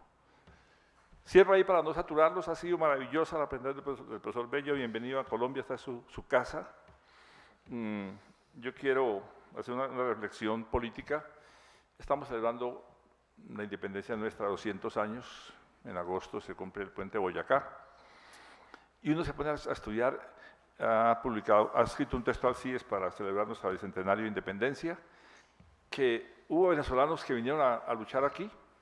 Colombia apoyó con financiamiento la lucha de Perú por su independencia, eran otros tiempos. Hoy en día uno ve a la gente en Brasil quemando los ranchos de los venezolanos que pasaron por Roraima, les queman los ranchos. Por fortuna, doctor Bello, en Colombia hay una actitud de aceptación de los hermanos que llegan de Venezuela y que es apenas proporcional e inferior a los millones que fueron de Colombia a Venezuela hace 40 años por la bonanza que usted mencionó de petróleo.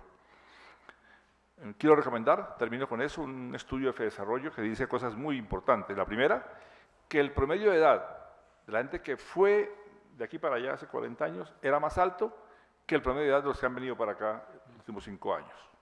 Eso es para Colombia un bono demográfico que no hemos sabido valorar.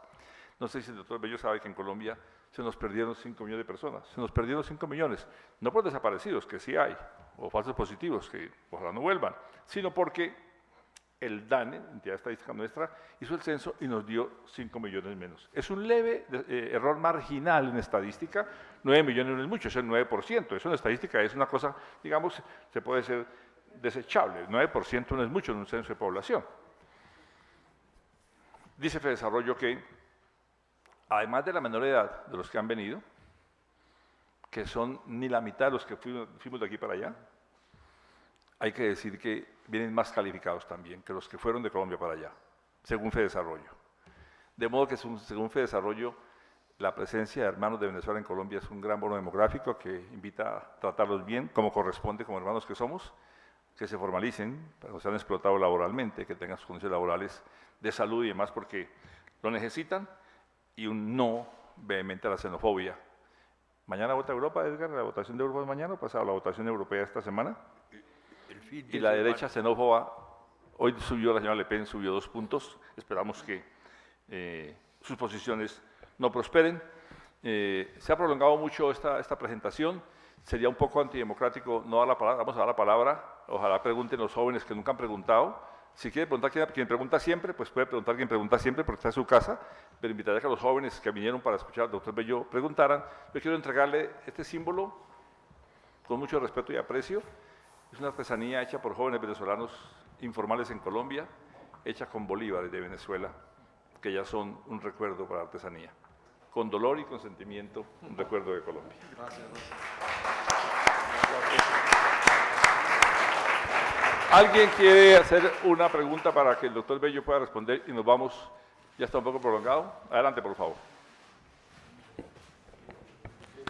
¿Hay micrófono o Pilar? ¿Dónde es la pregunta? Ah, ya.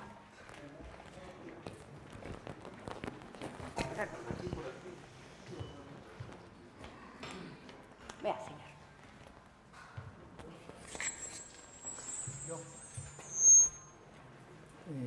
Buenas noches. Gracias por la presentación, doctor Bello. Un caldo de cultivo, ¿no? Para que subiera el populismo y crear todo un ecosistema alrededor de un elemento que es el petróleo, ¿sí? Como si nunca se fuera a agotar. Y entonces, donde no había suficientes recursos, pues creábamos recursos a partir del petróleo y teníamos para regalarle a muchos países de América Latina, ¿sí? Para crear una nueva política. Aquí vienen 2 preguntas. Si pensáramos en un suprapoder mundial, pues sería espectacular. Si estoy pensando en retornar al sistema Bretton Woods y cambiar el concepto del petrodólar. Y es excelente porque encuentro un país donde él se ha dado solo en la cabeza financieramente, no ha podido superar sus crisis financieras, además de la que venía en el 2012, además de las 3 crisis entre el 2004 y el 2017, 3 crisis petroleras, donde cae el petróleo, y la crisis financiera del 2008, que afecta a todo el planeta. Y claro, esto lleva a que crezca y crezca el populismo, pero al mismo tiempo parece suprapoder. Oiga, busquemos un país donde podemos hacer una prueba y error y a ver qué pasa si les quitamos el valor, el valor al dinero. Y bueno, ahí están las respuestas, gente muy preparada teniendo que venir a pedir a algunos países limosna, es lamentable, ¿sí? ¿Qué hacer ante eso? Y la otra pregunta es, hay algo que aparece en el 2016-17, viene fraguándose de antes con el apoyo de Corea y de otros, y de Rusia, que es la criptomoneda. aparece y que tiene una buena intención, pero con un sistema económico y con un sistema de los que gestionan el poder, donde tienen un desconocimiento total de por qué crean una criptomoneda, qué valor tiene una criptomoneda, ¿sí? Y cuál es el objetivo de esa criptomoneda al ponerla frente en un mercado donde supuestamente competía con una moneda que no existía, que ya perdió total valor. ¿Cómo ve usted esta lectura, que es hacia adelante? ¿Y qué pasaría si nos citáramos en el 2025? ¿Qué puede encontrar usted hacia adelante? ¿Puede haber un cambio realmente? Muchas gracias. No dijo él que mucha gente se vino a pie. Sí. Doctor, hay otra pregunta. Bueno, otra pregunta. ¿Quieres esta o escuchar las dos? sí. ¿Quién es la otra pregunta? Su pregunta. Desde la penumbra, a ver, que preguntes desde las sombras. Pero para que se haga donde... Vamos con esta mientras tanto, entonces. Sí, aló. ¿Por qué no, A ver, por qué ¿Aló? no respondes esta pregunta? Sí, muy buenas noches, ministro. La siguiente pregunta es con respecto a ¿qué tú piensas? Pues uno no es, el economista no es brujo para saber lo que va a pasar en 5 o 10 años, pero ¿qué tú piensas o qué crees si de pronto que Leopoldo suba o algo pueda arreglar la inflación tan desbordada que hay en Venezuela de aquí a 5 o 10 años? Puede que Leopoldo suba en 5, en 10, en 15 años, no sé cuándo, pero de pronto subirá. ¿Qué crees tú?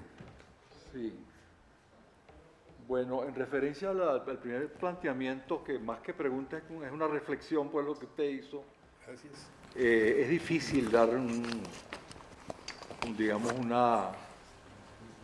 un cuadro prospectivo de hacia dónde se dirigiría digamos, el conjunto económico mundial, ¿no? Porque lo que estamos viendo en este momento es un proceso de aumento de los niveles de proteccionismo. O sea que no estamos moviéndonos en un plano liberal como el que podía estar vigente antes de la llegada de Trump al poder en Estados Unidos. Tenemos un problema allí que no sabemos cómo va a evolucionar, pero estamos viendo que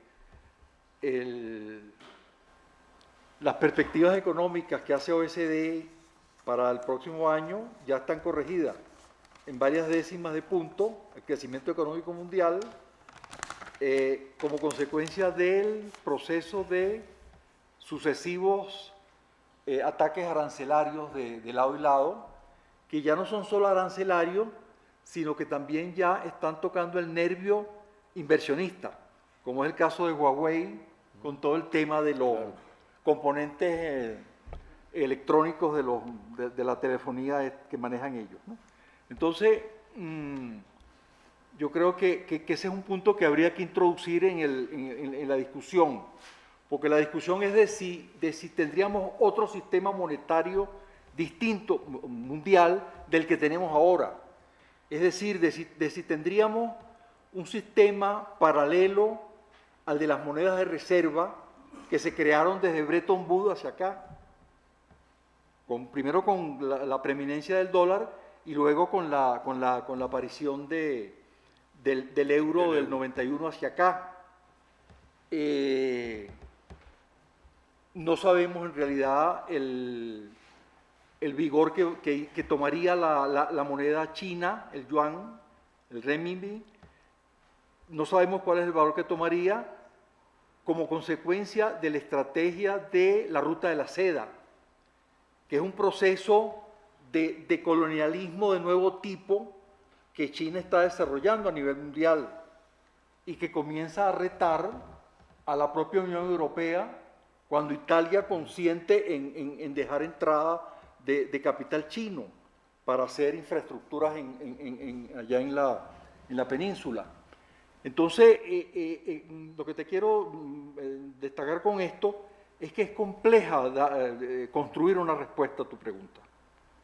Porque yo pienso, bueno, que estos grandes estados nacionales, que son los que tienen monedas de reserva, las van a continuar teniendo. O ellos por sí solos posiblemente el dólar estadounidense pierda importancia relativa, pero no como para desaparecer. Fíjate que la libra esterlina, que fue la moneda de reserva mundial al nivel al nivel de la Primera Guerra Mundial, sigue todavía siendo una moneda de reserva. Y el Brexit tiene un pre-Brexit, que es el hecho de que que la libra esterlina haya quedado como moneda de reserva del Reino Unido. Entonces, esos grandes estados van a tratar de mantener ese privilegio, porque es un privilegio muy grande el que tienen. O sea, los países que tienen monedas de reserva se pueden dar el lujo, como se dio en Estados Unidos, de atacar una crisis del tenor que tuvo la crisis del 2008, con emisión de dinero que es aceptada a nivel mundial. Este no es el caso de un país latinoamericano que emite. Pero llega un momento en que esa moneda no vale nada. Y eso fue lo que nos pasó pues, a nosotros. Entonces esto lo conecto con la pregunta que nos hacía el otro amigo acá sobre el tema de la hiperinflación venezolana y de si esto podrá ser o no abatido. Estaba leyendo esta mañana a Alejandro Grisanti, que es un economista venezolano muy destacado, que estuvo trabajando con Barclays Capital y que tiene una publicación, un órgano de consultoría y publicación, data analítica allá en Caracas, y que acaba de ser designado director de Citgo, que es la empresa filial de PDVSA en Estados Unidos. Él es un predictor económico, un predictor de forecast, y decía Alejandro que él estima que la industria petrolera venezolana podría recuperarse en 3 años y el conjunto económico él lo cifra en 12 años. Yo pienso que la recuperación de Venezuela para regresar a tener una moneda estable pasa por el tema petrolero, porque la estabilidad nominal de que gozó Venezuela históricamente se fundaba en el petróleo. Entonces todo el centro de interés en este momento puede estar situado allí. He visto unas estimaciones recientes de otros grupos de estudio que cifran en la necesidad de 90.000 millones de dólares para la recuperación de la industria petrolera venezolana. Entonces, bueno, no le estoy dando la respuesta. Lo que le estoy es indicando las dificultades que hay, porque lo otro me llevaría a repetir algo que se repite mucho, que es lo que contiene un plan de estabilización. Entonces, un plan de estabilización empieza por un ajuste fiscal draconiano. Entonces, la pregunta es, ¿cómo se hace un ajuste fiscal draconiano en un país como Venezuela? Eso es imposible. El sacar a Venezuela del hueco en que está requiere de mucha ayuda externa, de mucho financiamiento externo. Ahora, el financiamiento externo es condicionado, sea multilateral o sea privado. Entonces tienen que haber unas políticas económicas en Venezuela suficientemente creativas para generar un superávit externo que permite el repago de esa deuda. Ahí está el reto. Es decir, para que podamos en Venezuela hacer cumplir el principio de Krugman del comercio intertemporal. El déficit que yo tengo hoy, yo te lo voy a financiar a condición de que tú tengas un superávit mañana que a valores actuales me permitan a mí asegurar que ese dinero no lo voy a perder. Entonces el Fondo Monetario sí va a aportar, y va a aportar el Banco Mundial y el otro, y van a haber inversionistas, pero tiene que haber un cuerpo de políticas económicas en Venezuela suficientemente consistente. Pero Venezuela, además de eso, tiene un problema adicional, que es que ha perdido tejido institucional. Su capacidad institucional, que era débil, es hoy en día una capacidad institucional que está fisurada. Entonces, yo tengo que reconstruir no solo la economía, sino que tengo que reconstruir la capacidad institucional, sin la cual no hay un Estado que sea capaz de generar crecimiento económico y crecimiento económico con equidad. ¿Cómo lo genero? Porque parte de esa capacidad institucional está en la exportación del bono demográfico que ha hecho Venezuela. Venezuela está pasando, de acuerdo a los estudios demográficos, Venezuela está empezando a disfrutar del bono demográfico, que eso toma un periodo de tiempo en las transiciones demográficas y que se agota en algún momento de las décadas siguientes. Entonces ese bono lo perdimos porque ha habido una salida de más de 3 millones de personas en los últimos 10 años, de las cuales ha venido pues acá a la hermana República pues de Colombia, y bueno, como bien lo decía el doctor Herrera, y tengo yo que aquí pues reconocerlo, hemos tenido pues un lugar donde se apoyen un grupo de venezolanos que estén tratando de resolver su drama. Entiendo, bueno, que hay a esos efectos hay un elemento en positivo que es la pirámide de edades que está viniendo acá. Hay un problema de calificación porque hay buena calificación de una parte, pero hay también exportación de pobreza de Venezuela hacia Colombia.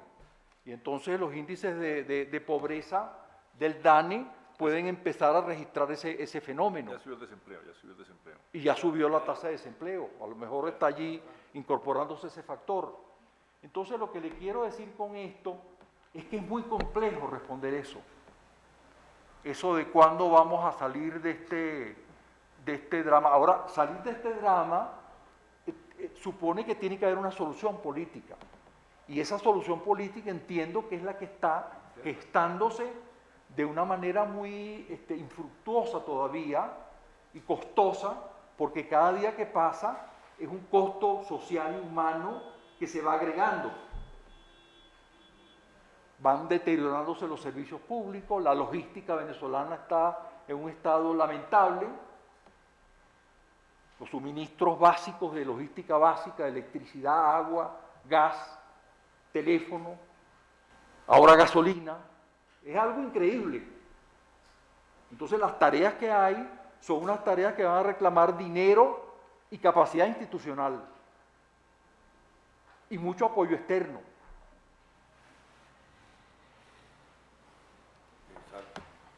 Buenas gracias al doctor Bello por su gran conferencia. Muy Cerramos interesante el el comentario y yo agregaría también dice, romper la polarización interna, porque tiene que haber una solución política. Polarización interna, romperla, mejorar la capacidad institucional y financiamiento externo. Eso es correcto. Esos son los tres, son para mí las tres claves Eso es correcto. Cerramos. de manejo de la crisis. Muchas gracias Bueno. a todos por la asistencia. Buenas noches para todos. Gracias, gracias y un aplauso. Hay una necesidad de definir una posición, porque me parece que la exposición a mi parecer, en cuanto a lo económico, fue muy bien hecha. Pero me parece que hay un elemento que al final se toca, que es lo político, pero en la exposición no se vio lo político. Y cuando se termina nombrando, por ejemplo, a Leopoldo López, ¿sí?, no se dijo quiénes fueron los beneficiarios de la crisis de ese periodo.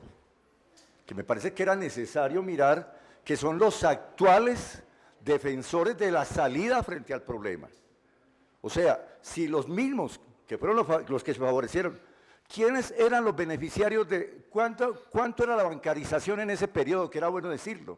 Era el 20% de la población. El 80% de la población estaba excluida de eso. El levantamiento del 89, el 27 de febrero, que el doctor Bello no hace mención de eso, es el que genera esa crisis política que en el 93 revierte porque el sector de la clase media, que era el que estaba en la bancarización, cae y se quiebra. Y eso habría que decirlo. O sea, el fenómeno económico en Venezuela no es un fenómeno abstracto de la lucha social y de los sectores políticos allá.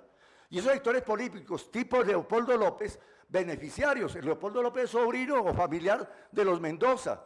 Mendoza que en esa época se beneficiaron, es más, los Mendoza Fleury quebraron en beneficio de estos Mendoza, actuales dueños de Polar y todo este sector que ahora es dueño de Nutresa en Colombia, de Mavesa en Colombia. ¿Sí? Esos sectores que de la gran burguesía ahora quieren entrar a defender y a salvar a Venezuela. ¿Qué van a salvar a Venezuela estos sectores de la gran burguesía? ¿Y de quién estamos hablando? De la salvación institucional. ¿De cuál institucionalidad estamos hablando? Yo creo que es necesario abrir el debate también sobre eso. El problema es político, no solamente de una economía y de unas cifras económicas abstractas. Creo que eso es necesario tocarlo. Bueno, muchas gracias.